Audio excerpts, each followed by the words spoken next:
ఉన్న వాతావరణం కనిపిస్తోంది. ఓవైపు భానుడి భగభగలతో ఎండలు దంచి కొడుతూ ఉంటే మరోవైపు పిడుగులతో కూడిన వర్షాలు కురుస్తూ ఉన్నాయి. ఈ తీవ్ర వాతావరణ మార్పుల పట్ల ప్రజలు అప్రమత్తంగా ఉండాలి అని విపత్తుల నిర్వహణ శాఖ సూచిస్తోంది.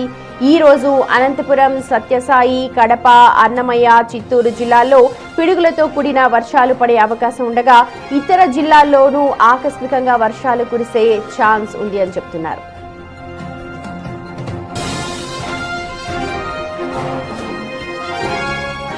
ఇప్పటికే ధర్మవరంలో 2-3 రోజుల నుంచి భారీగా వర్షం కురుస్తోంది. అయితే అదే సమయంలో పలు జిల్లాల్లో ఎండ తీవ్రత కూడా భారీగానే ఉండే అవకాశం ఉంది. నేడు పోలవరం, ఏలూరు, ప్రకాశం, నెల్లూరు జిల్లాల్లో 42 నుంచి 44 డిగ్రీల వరకు, అలాగే కృష్ణా, ఎన్టీఆర్, గుంటూరు, మార్కాపురం, బాపట్ల, పల్నాడు జిల్లాల్లో గరిష్టంగా 44 డిగ్రీల వరకు ఉష్ణోగ్రతలు నమోదయ్యే అవకాశం ఉంది. వీటితో పాటు పార్వతీపురం, అల్లూరి, తూర్పుగోదావరి, పశ్చిమ గోదావరి జిల్లాల్లో 42 డిగ్రీలు, నంద్యాల, కడప, తిరుపతి జిల్లాల్లో 40 నుంచి 42 డిగ్రీల వరకు ఉష్ణోగ్రతలు నమోదయ్యే అవకాశం ఉందని వాతావరణ శాఖ చెబుతోంది.